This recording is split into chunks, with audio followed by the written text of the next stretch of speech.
चलिए, आपसे गुजारिश है कि आपकी गौर से सुनेंगे। 4-5 बातें बताइए कि हम दोहरा रहे हैं।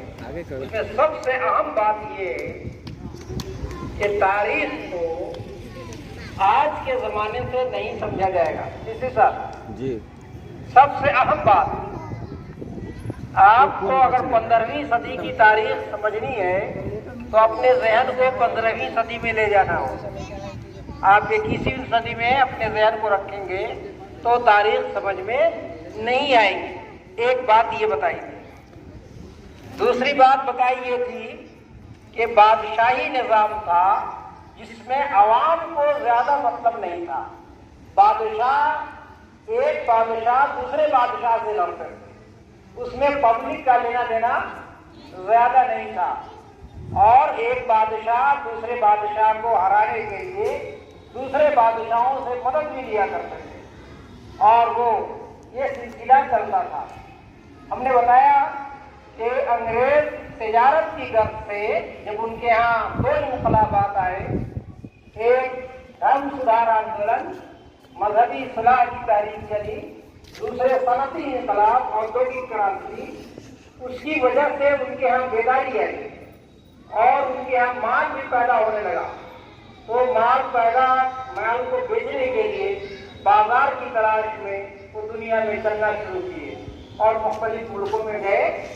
और इसके नतीजे में फ्रांस में, रूस में, दूसरे मुल्कों में भी इनकलाबात आए, जो आप 8वां क्लास में भी आपको पढ़ना है और आगे पढ़ना है।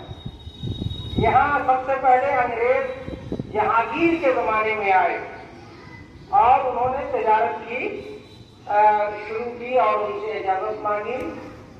शाहजहां ने इजाजत दी उनको, लेकिन औरंगजेब के जमाने में आते आते कुछ उन्होंने शरारत की तो उनकी वो पाबंदी लगा दी कि आप तिजारत नहीं कर सकते। हे बच्चा, आप तिजारत नहीं कर सकते।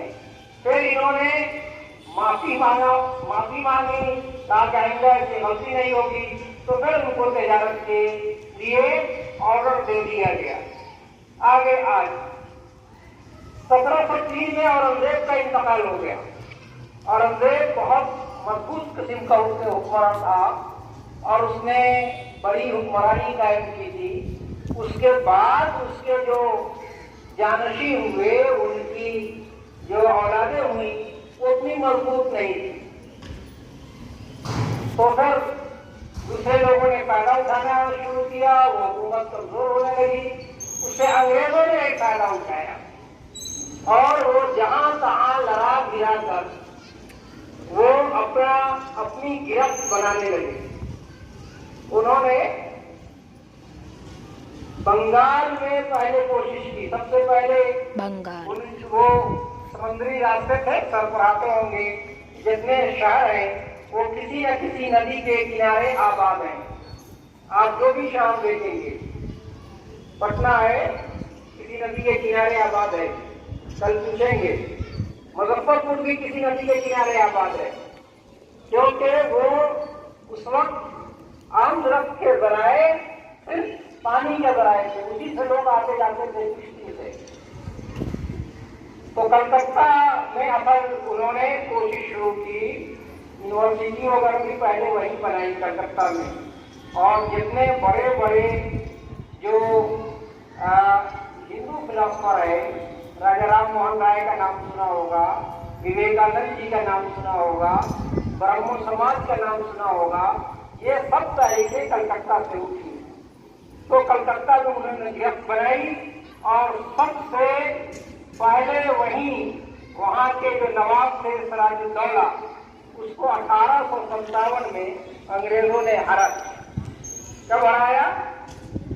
1857। हरा के वहां अपनी गिरफ्त मजबूत की। और उधर जनूब में जो अभी कर्नाटक है, पहले मैसूर रियासत थी, वहां टीपू सुल्तान थे।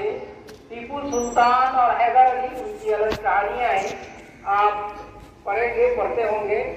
तो उन्होंने वहां अपनी गिरफ्त मजबूत की, लेकिन 1801 में टीपू सुल्तान भी हार गए।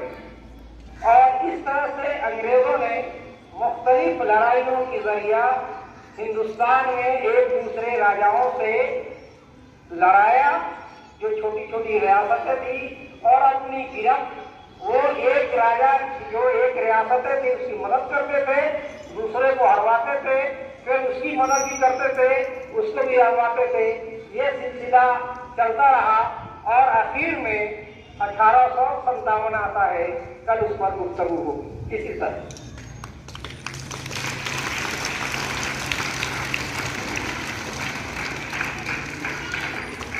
ठीक है, सुन लिया आप लोगों ने,